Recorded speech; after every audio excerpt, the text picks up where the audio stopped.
Perfecto, ya cuando son las 7:46, vamos a dar paso al primer invitado que tenemos en esta mañana en Voces y Opiniones. ¿De quién se trata, Alex? Es Gerardo Verdecia Zacoto, economista e investigador económico, con quien vamos a conversar sobre el tema Ecuador, el país con mayor riesgo y un alto riesgo social y un alto riesgo político según el Latin American Country Risk Index y Análisis 2025. Gerardo, buenos días.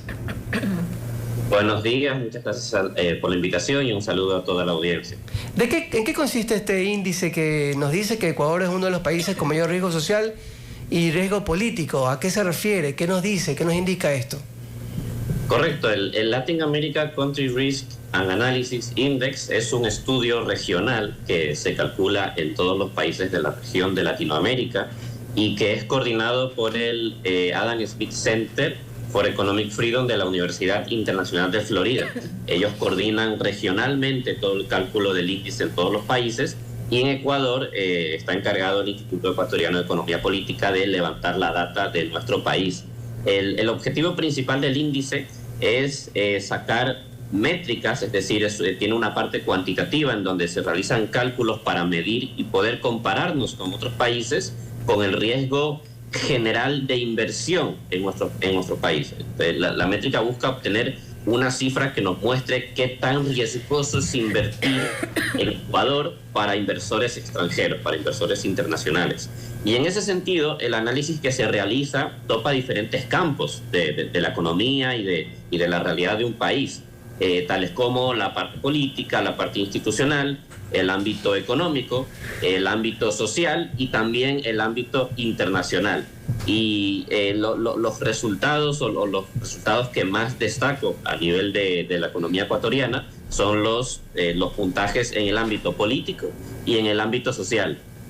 ¿Cuáles son en concreto? Bueno, en la parte política, Ecuador mantiene todavía varios retos, dificultades o digamos que margen de mejora en ese aspecto, porque los puntos, digamos que peor calificación obtuvieron en el ámbito político es la desconfianza hacia los partidos políticos, la desconfianza hacia los políticos en general y también la polarización política y los conflictos entre ellos. Esto genera, digamos que, miedo, incertidumbre y desconfianza generalizada hacia la estructura política en nuestro país, ¿verdad?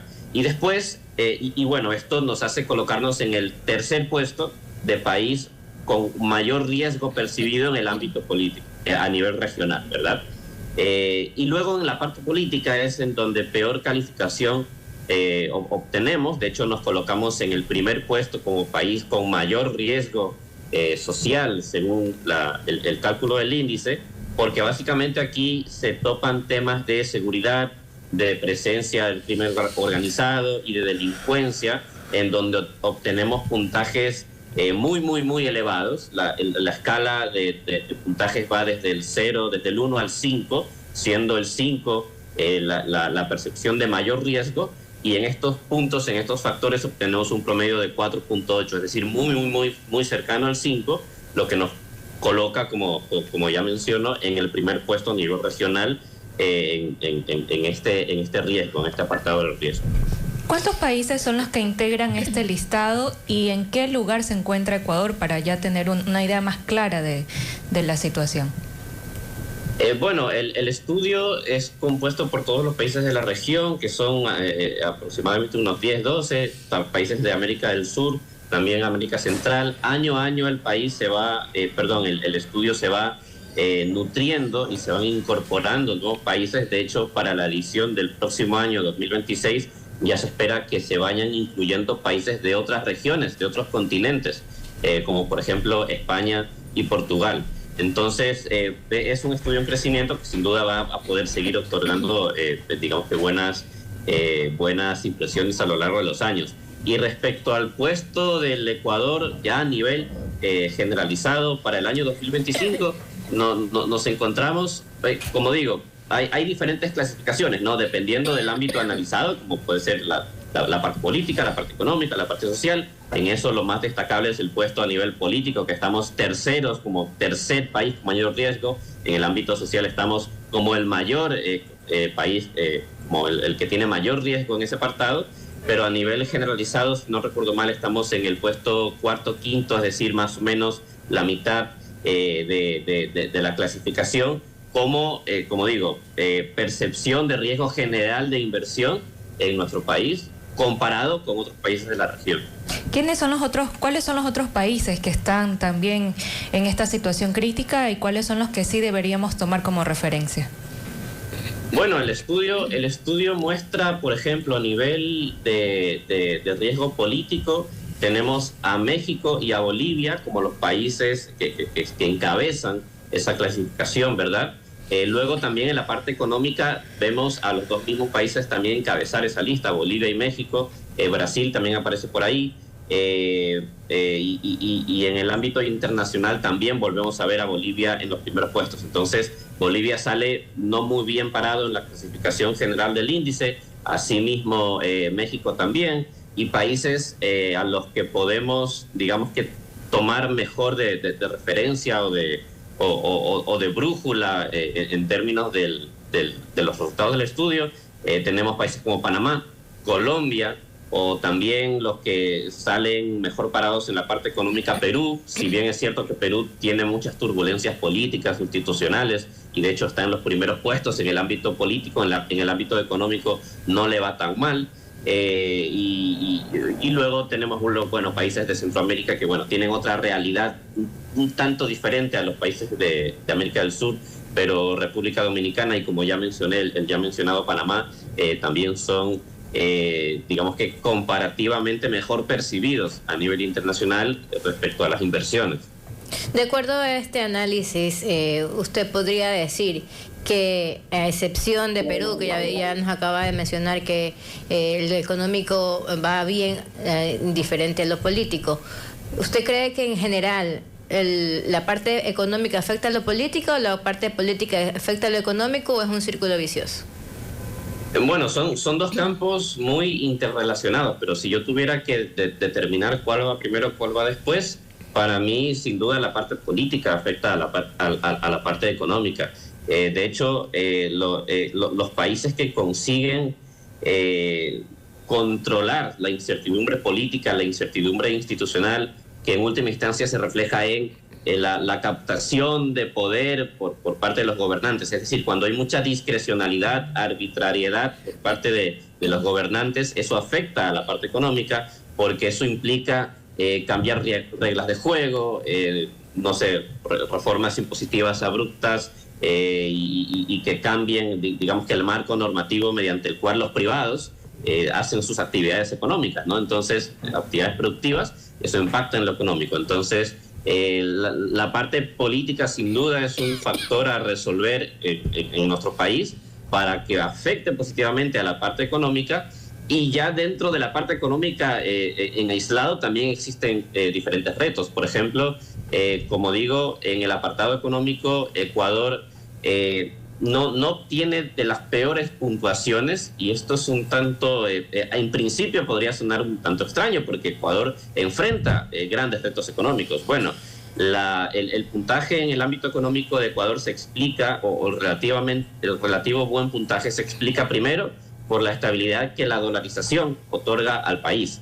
El estudio analiza la parte del esquema monetario, y en esto sí obtenemos ventajas respecto a otros países, porque digamos que nos quitamos el riesgo de inflación y el riesgo de devaluación, y los otros países sí tienen ese riesgo. Entonces ahí tenemos cierta ventaja en el ámbito económico. Y luego también el estudio del 2025 recoge la percepción de rebote económico que este año tenemos, ¿no? Se espera que el país crezca a una tasa del 3.8, 4%, que es algo más alto que lo que normalmente crece el país, pero no deja de ser un rebote, no deja de ser una buena percepción de muy corto plazo que responde a la coyuntura concreta de este año, y sí sale a reducir el problema estructural en el ámbito económico que Ecuador todavía mantiene, que es el desempleo.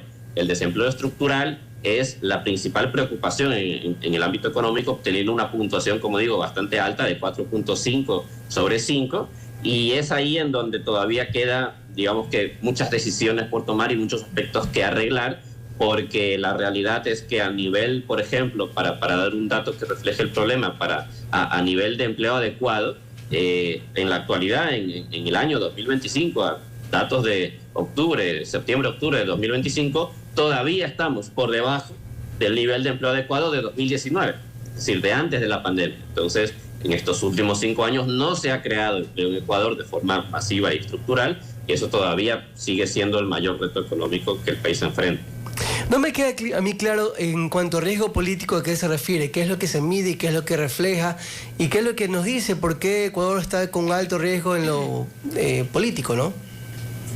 Sí, en cada uno de los apartados se realizan diferentes preguntas a un abanico de expertos en diferentes áreas y ellos van, como digo, colocando su opinión, colocando su percepción en cada una de ellas. En el apartado político, las tres cuestiones que mayor relevancia, mayor peso obtuvo Ecuador fue la desconfianza hacia los partidos políticos, es decir, a los expertos se les pregunta, se les consulta si confían, cuál es la percepción suya y a nivel general de la ciudadanía sobre la confianza que tengan hacia los partidos políticos.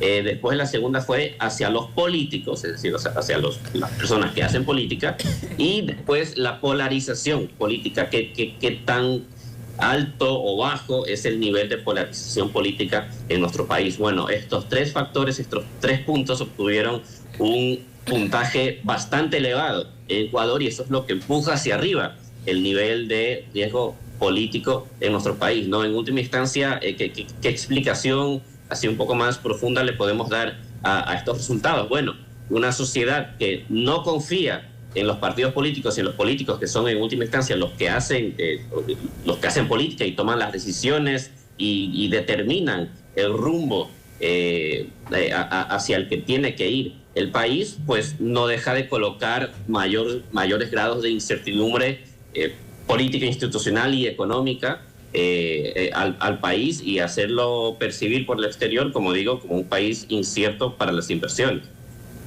Y en base a lo que también había comentado hace unos minutos respecto a que económicamente Panamá y Perú son los países más estables, ¿qué se podría rescatar de estas economías para adaptarlas en la medida de lo posible a nuestro Ecuador? Bueno, por ejemplo, el caso de Perú es para mí el caso más curioso porque ellos sí tienen graves conflictos, problemas institucionales y políticos, pero han conseguido armar un esquema que separe la institución política de la institución económica. Por ejemplo, un país como el Perú, que tiene tanta incertidumbre política, sería eso un gran problema, por ejemplo, para su moneda, para la estabilidad de su moneda y el riesgo de inflación y devaluación. Pero ¿qué sucede con el Perú? Que ha conseguido digamos que dotar de un fuerte grado de independencia a su Banco Central. El Banco Central no actúa en principio de forma política, sino que lo hace mediante las directrices institucionales y de salvaguardar el valor de la moneda que ellos tienen, y ese para mí es el mayor reflejo del principio que hace que la parte económica de Perú no se venga completamente abajo y se contamine por el ámbito político. Es separar institucionalmente la parte política de la parte económica. Luego, por ejemplo, en el caso de Panamá, del caso de Panamá se puede aprender mucho también para el Ecuador, porque también es una economía dolarizada que usa el dólar como moneda oficial. Y el principal benchmark, es decir, la principal lección que yo extraigo del caso de Panamá, es cómo ha podido generar un centro financiero internacional para la región de Centroamérica, impulsándose o favoreciéndose de que usan el dólar como moneda nacional. ¿Qué es lo que ocurre? Un país dolarizado que no tiene riesgo de inflación y devaluación debería ser muy atractivo para que capitales extranjeros vengan a ahorrar a nuestro país, ¿verdad? Para que Ecuador pudiera atraer grandes montos de ahorro y por lo tanto mayor cantidad de bancos extranjeros, ¿verdad? Todo esto tendría un gran impacto positivo en el crédito y por lo tanto también en las inversiones, ¿no? Pero vemos cómo Panamá ha podido realizar ese trabajo, Ecuador todavía no. De ahí también tenemos lecciones tanto institucionales, es decir, aquí, por ejemplo, juega un papel clave el tema político y la incertidumbre que esto genera, porque ningún banco extranjero va a arriesgarse a venir al Ecuador si tiene la percepción de que a nivel político hay mucha arbitrariedad y digamos que las reglas del juego se pueden cambiar a conveniencia de los políticos cuando ellos deseen. Y por otro lado también la parte legal, puramente legal del Código Orgánico Monetario y Financiero y las restricciones que este pueda tener para hacerse atractivo legalmente el país para atraer banca, ¿no? Entonces son dos tipos de economías que sí dejan lecciones para el Ecuador, que como digo, en el ámbito económico para mí sigue siendo el problema más fuerte y estructural que el Ecuador tiene. Si bien en el índice no aparece como el mayor es el social, toda la parte de inseguridad, no deja de ser muy relevante porque, como digo, en el índice se recoge el impacto positivo que el dólar tiene en nuestro país, ¿verdad? Perfecto. Queremos agradecerle a nuestro invitado, el economista e investigador económico Gerardo Verdecia Zacoto, por traernos acá este análisis acerca de cómo se encuentra Ecuador respecto al riesgo social y al riesgo político. Muchas gracias. Muchas gracias por la invitación. Gracias.